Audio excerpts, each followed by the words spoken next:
కేసీఆర్ వెళ్లాల్సింది కాళేశ్వరం కాదు కాశీకి. అవినీతిని బయట పెడుతుంటే ఎదురుదాడా. నేను మంది పిల్లలను చంపి కుర్చీ ఎక్కలేదు, నల్గొండకు పోయినోడు అసెంబ్లీకి రాలేడా? హరీష్ రావు ఎందుకు మద్దతు పలికిండు? మేడిగడ్డ సందర్శనలో రేవంత్ వాక్యాలు, ఆయన చేసినట్టు వాక్యాలు. ఇక చూడు మేడిగడ్డ సంబంధించినటువంటి ఎంత దారుణంగా ఉండదు. 1,00,000 కోట్ల ప్రాజెక్టు 10 సంవత్సరాలు కూడా కాలేదు. ఎంత దారుణంగా అయిపోయింది చూడు. ప్రభుత్వం వచ్చి 10 సంవత్సరాలు కూడా కాలేదు. ఎంత భయంకరంగా ఉందో చూడండి.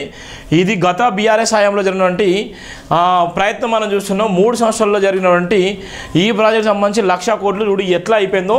ఇది ఎన్ని లక్షల మంది జీవితాలు ఆన్ చేసింది, ఎన్ని కోట్ల మంది జీవితాలు ఆన్ చేసింది, ఎంతమంది రైతులు ఉసిరి తీసుకున్నది, ఎంతమంది నిజంగా చెమట చుక్కల ద్వారా ఈ రాష్ట్రానికి ట్యాక్సీ రూపకంగా కట్టినటువంటి అమౌంట్ ఎక్కడ పోయింది, ఎవడి పాలయ్యింది, అసలు ఎవడు తిన్నాడు, ఎక్కడ పోయింది? ఎంత దారుణం చూడండి. ఇక్కడ ఎంత భయంకరంగా అవినీతిని బయటపెడుతుంటే ఎదురుదాడి చేస్తారా? నేను మంది పిల్లల్ని చంపి నేను కుర్చీ ఎక్కలేదు, నేను ప్రజాస్వామ్యంగానే ఎక్కినా అని చెప్తున్నాడు ఎవరు? రేవంత్ అన్న. హరీష్ రావు ఎందుకు మద్దతు పలికిండో, అలానే మేడిగడ్డ సందర్శనలో రేవంత్ రెడ్డి చేసిన వాక్యాలు అయితే ఈ విధంగా ఉన్నాయి. ఈయన అక్కడికి ఓడు కాదు కాశీకి పోవాలి అని చేసినటువంటి వాక్యాలు కూడా చూస్తున్నాం.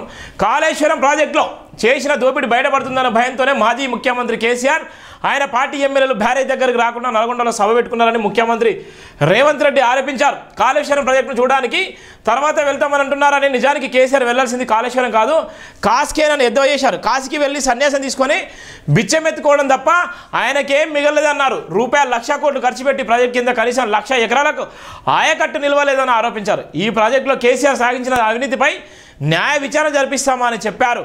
విచారణ బాధ్యతను ఏసీబీకి ఇవ్వాలంటూ డిమాండ్ చేస్తున్న కేంద్ర మంత్రి కిషన్ రెడ్డి జ్యుడిషియల్ కమిషన్కు సిట్టింగ్ జడ్జిని ఇప్పించే బాధ్యత తీసుకోవాలని హేతు పలికారు. కాళేశ్వరం ప్రాజెక్టులో పిల్లలు కుంగిపోవడం, దాని నిర్మాణ లోపాలను చూపించడానికి రాష్ట్ర ప్రభుత్వం హైదరాబాద్ నుంచి మంత్రులు ఎమ్మెల్యేలు పత్రికా విలేకరులు మేడిగడ్డకు బస్సులో తీసుకెళ్లింది సీఎం రేవంత్. సాగునీటి పారుదల మంత్రి ఉత్తమ్ కుమార్ రెడ్డితో పాటు బస్సులో ప్రయాణించారు. పరిస్థితిని పరిశీలించిన అనంతరం రేవంత్ ఉత్తమ్ విలేకరులతో మాట్లాడారు. అంతకుముందు ప్రాజెక్టు అంచనా వ్యయం, ఇప్పటి వరకు ఆయన వ్యయం సృష్టించిన ఆయకట్టు వివరాలను పవర్ పాయింట్ ప్రజెంటేషన్ ద్వారా ప్రాజెక్టు ఈసీ సుధాకర్ వివరించారు.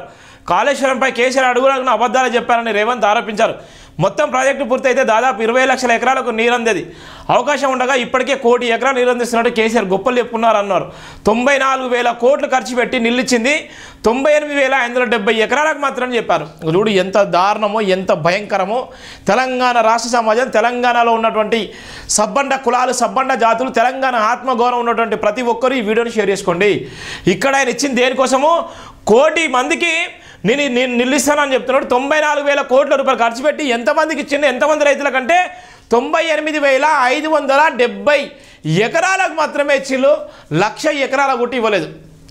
ఇది ఎవరు చెప్పిన? సుధాకర్ సార్ అంటే అని చెప్తున్నాడు. ఈసీఈ సుధాకర్ అంటేనే ఆయన సీఎం గారికి నిన్న వివరించిన సందర్భంలో చెప్తున్నటువంటి మనం చూస్తున్నాం. ఇక్కడ ఎంత దారుణం జరిగింది, ఎంత మోసం, ఎంత భయంకరమైన మోసం, ఎంత అవినీతి చేసిళ్ళు, ఎంత దారుణమైన చేసింది. కాళేశ్వరం వెళ్ళాల్సింది ఇంకా చూడు ఎంత దారుణంగా ఉంది. ఇక్కడ ఎట్లా పగిలిన చూడండి. ఇక్కడ మనకు కనబడుతుంది చూడు ఎంత భయంకరంగా ఉంది. ఇది మన కాళేశ్వరం 1,00,000 కోట్ల రూపాయలు 1,00,000 కోట్ల రూపాయల ప్రాజెక్టు ఎంత దారుణంగా ఉందో తెలంగాణ రాష్ట్ర ప్రజలారా చూడండి ఎంత భయంకరంగా ఉందో. ఇక చూడండి ఎంత భయంకరంగా ఉంది, ఎంత దారుణంగా ఉంది. ఇల్లు కట్టుకుంటే ఏ విధంగా ఉంటారు? కేసీఆర్ గతంలో కూడా చెప్పిండు, నేను డబుల్ బెడ్రూమ్ ఇల్లు కట్టుకుంటే అల్లుడు ఒక రూమ్లో పడుకోవాలి, నేను వస్తే నాకు నాటుకోడి కోయాలి, ఇంకేమేమి చెప్పిండ్రా? నాటుకోళ్ళు ఏదేదో దావా చేయాలి, నా కళ్ళు సీసాలు గిల్లి సీసాలు అవన్నీ కోసుకొచ్చి దావా చేసుకుందని చెప్పారు. ఆ దావాతులు చూడు బట్టబాయి మాటలు చెప్పి తెలంగాణ రాసిన అప్పల ఊబిలోకి తీసుకెళ్ళండి మన కేసీఆర్ కాక. ఇది ఉన్న మాట అంటారంట ఊళ్ళో ఉండనియారట, ఉన్న మాట అంటారా ఊళ్ళో ఉండనియారట. ఇవాళ ఎందుకు మద్దతు పలుకుతున్నారు చాలామంది జనం? ఏం చేసిండే, ఏ విధంగా అవినీతి చేసిండు, ఎంత మోసం చేసిండు, ఎంత భయంకరంగా మోసం చేసిండు. ఈ డబ్బంతా ఎవరి సొమ్మిది? ఇవాళ మామూలు మధ్యతోడు చిన్న ఇల్లు కట్టుకున్నా లేకపోతే ఏమన్నా మంచి కట్టుకున్నా వారి ఇల్లును కూడా కొట్టేయడానికి ప్రయత్నం చేస్తారు. ఇక్కడ కాళేశ్వరంలో 1,00,000 కోట్ల అవినీతి జరిగిందని ముఖ్యమంత్రి గారు చెప్తున్నప్పటికీ, మంత్రులు చెప్తున్నప్పటికీ, అక్కడ ఉన్నటువంటి విలేకరులు జర్నలిస్టులందరూ నిన్న ఆరోపించినప్పటికీ ఎందుకు ఈ కేసుని ఎందుకు విచారణ చేయలేకపోతున్నారు? వెంటనే కేసీఆర్ అరెస్ట్ చేయాల్సిన అవసరం ఉండే, ఎందుకు అరెస్ట్ చేయలేకపోతున్నారు అంటే ప్రధాన వార్తలు కూడా రాయబోతున్నాం. మొత్తం పంపులు పనిచేస్తే సంవత్సరానికి 10,500 కోట్లు బిల్లు అవుతుందని ప్రాజెక్ట్ నిర్వహణ, బ్యాంకు రుణాలు, ఈ వడ్డీ ఇవన్నీ లెక్కేసే సంవత్సరానికి 20,000 కోట్లు దాటుతుందని వివరించారు. సంవత్సరానికి 20,000 కోట్లు ఖర్చు చేస్తే కేసీఆర్ అనుకున్నట్టు ప్రాజెక్టు పూర్తయితే 19.63 లక్షల ఎకరాలకు నీళ్ళు అందుతాయన్నాయి. ప్రాజెక్టును ₹1.20 లక్షల కోట్లను అంచనా వేస్తే ఇప్పటికీ 1,00,000 కోట్లు ఖర్చయ్యాయని వివరించారు. 2 లక్షల కోట్లు పెడితే కానీ ప్రాజెక్టు పూర్తి అవ్వదన్నారు. నిర్మాణం సక్రమంగా జరిగితే 20 లక్షల ఎకరాల ఆయకట్టుకు నీరందన్నారు. మేడిగడ్డ కుంగడంతో అది కూడా అనుమానంతో పడిందని చెప్పారు. అన్నారం సుందిల్లా బ్యారెల్ కూడా అదే టెక్నాలజీతో కట్టారని ఇప్పటికే లీకేలు కనిపిస్తున్నాయని తెలిపారు. అధికారులు రాగానే NDAA నివేదికను పరిశీలించమని చెప్పారు. విజిలెన్స్ అండ్ ఎన్ఫోర్స్మెంట్ డైరెక్టర్తో విచారణ జరిపించి నివేదికను తెప్పించుకున్నామని ప్రాజెక్టు డిజైన్ నిర్మాణ లోపాలు అంచనా వేయడంతో లోపాలన్నట్లు విజిలెన్స్ నివేదిక ద్వారా గుర్తించమని చెప్పారు. మేడిగడ్డ బ్యారేజ్ అంచనా 18,000 కోట్లు అయితే 4,000 కోట్లకు పెంచాలని ఇందులో అవినీతి జరిగిందని చెప్పారు. 18,000 కోట్లకు 4,000 కోట్లకు పెంచిల్లు. ఏది మేడిగడ్డ బ్యారేజ్ ప్రతిదీ కూడా మోసం చేసిళ్ళు. మళ్ళీ తర్వాత ఈయన ఏం చెప్పిండు, ఈయన ఇది మొత్తం టోటల్గా ప్రపంచంలో ఎవరు కూడా చేయలేదు అని BBC ఛానల్ని పిలిపించిండు. BBC ఛానల్ పిలిపించి మొత్తం ప్రసంగాలు లేపించి దానికి కొన్ని లక్షల రూపాయలు దగ్గర ₹1 కోటి ఖర్చు పెట్టారు. 1 కోటి నుంచి ₹2 కోట్ల ఖర్చు పెట్టిళ్ళు.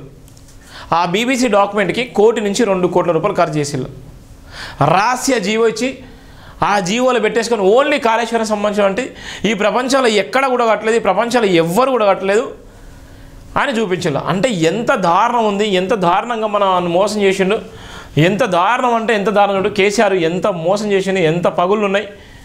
ఈ డబ్బు ఎవరి సొమ్ము ఎవరి దగ్గర పోవాలి చూడండి ఎంత భయంకరము.